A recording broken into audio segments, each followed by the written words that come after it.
Assalamu alaikum dear students, I am Adil Wilson, lecturer of chemistry at the Hallmark School and College हवेलियाँ। Dear students, आज जो हमारा chemistry class 9th का third chapter का आज fourth lecture है और इससे प्रीवियस लेक्चर में हमने पीरियडिसिटी ऑफ प्रॉपर्टीज़ को पढ़ा था कि वो क्या होती हैं, सीखा था उसके बारे में।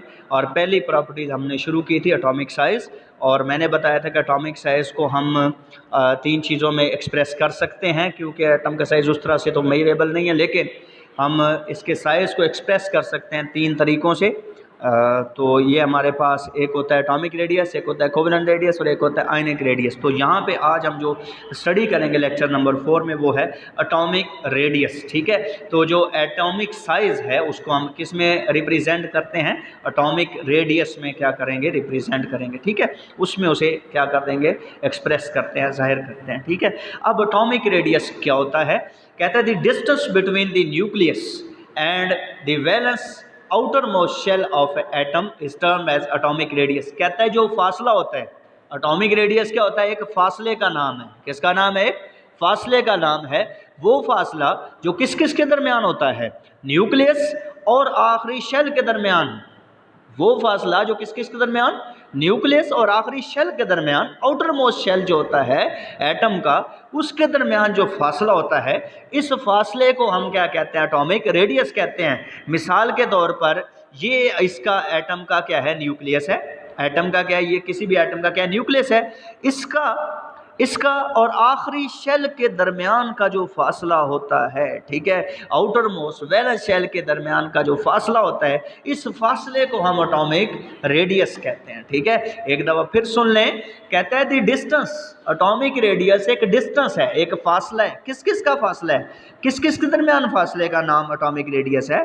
बिटवीन द न्यूक्लियस, किसके दरमियान, न्यूक्लियस और फिर आखिरी शेल। ठीक है, यानी जो आपके पास आउटर मोस्ट शेल होता है एटम का, ठीक है, न्यूक्लियस, एटम के न्यूक्लियस और एटम के आखिरी शेल के दरमियान का जो फासला होता है, इस फासले को हम क्या कहते हैं, एटॉमिक रेडियस कहते हैं। ठीक है, और एटॉमिक रेडियस को हम किससे रिप्रेजेंट करते हैं, स्मॉल आर से। ठीक है, ये देखें, जो एटॉमिक रेडियस है is directly proportional to the number of shell, यानी जो एटॉमिक रेडियस है वो डायरेक्टली प्रोपोर्शनल होता है किसके, नंबर ऑफ शेल्स के। ठीक है, यानी अगर शेल ज़्यादा होंगे तो इसका मतलब है कि डिस्टेंस ज़्यादा होगा। किस किस का डिस्टेंस, न्यूक्लियस और आखिरी शेल के दरमियान का डिस्टेंस क्या होगा, ज़्यादा होगा। जब डिस्टेंस ज़्यादा होगा तो इसका मतलब एटॉमिक रेडियस क्या होगा, ज़्यादा होगा। तो हम कह सकते हैं कि एटॉमिक रेडियस डायरेक्टली प्रोपोर्शनल है किसके, नंबर ऑफ शेल्स के।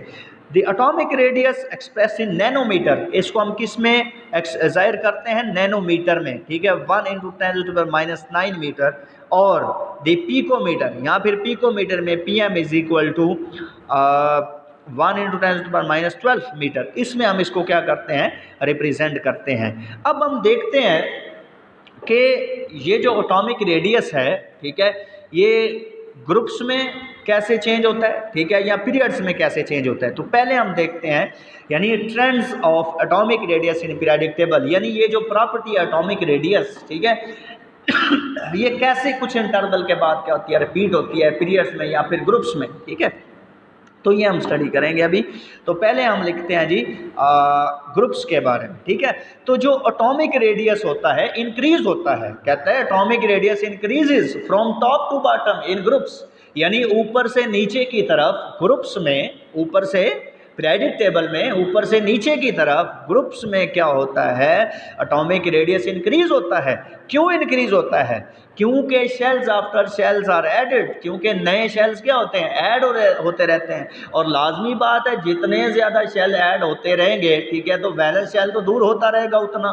तो जब वैलेंस शेल और न्यूक्लियस के दरमियान जब फासला बढ़ेगा, ठीक है, तो इसका मतलब एटॉमिक रेडियस क्या होगा, बढ़ेगा। ठीक है, वो भी क्या होगा, बढ़ेगा।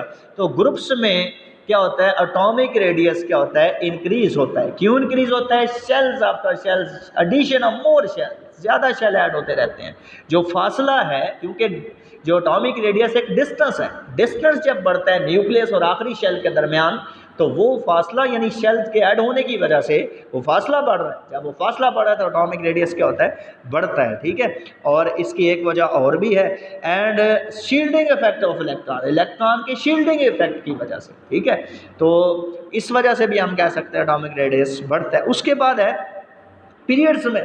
अब हम देखते हैं trends of atomic radius in periods. Periods में क्या होता है, कहता है when we going from left to right, कहता है जब हम एलिमेंट्स को स्टडी करें पीरियड्स में, from left to right, from left to right, left to right जब हम स्टडी करें एलिमेंट्स को पीरियड्स में, ठीक है, पीरियडिक टेबल के जो है एलिमेंट्स, ठीक है, उनको जब हम स्टडी करें तो क्या होता है कि एक ही शेल में इलेक्ट्रॉन क्या होते रहते हैं, ऐड होते रहते हैं। जब एक ही शेल में इलेक्ट्रॉन ऐड होते रहेंगे, ठीक है, जब एक ही शेल में इलेक्ट्रॉन क्या होते रहेंगे, ऐड होते रहेंगे, तो इसका मतलब है कि जो लाजमी बात है कि न्यूक्लियस है, न्यूक्लियस में प्रोटॉन्स हैं जिन पर पॉजिटिव चार्ज है, और आखिरी शेल या, ठीक है, जो आपके पास शेल्स होते हैं वहाँ पे इलेक्ट्रॉन्स हैं, ठीक है।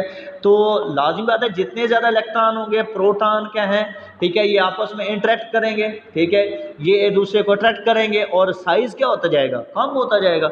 जब साइज़ कम होता जाएगा, एटम का जो साइज़ है वो डिक्रीज़ होगा, तो इसका मतलब है जो फासला है आखिरी शेल के दरमियान और न्यूक्लियस के दरमियान वो कम होगा, तो एटॉमिक रेडियस क्या होगा, डिक्रीज़ होगा। एटॉमिक रेडियस क्या हो जाएगा, डिक्रीज़ हो जाएगा, ठीक है।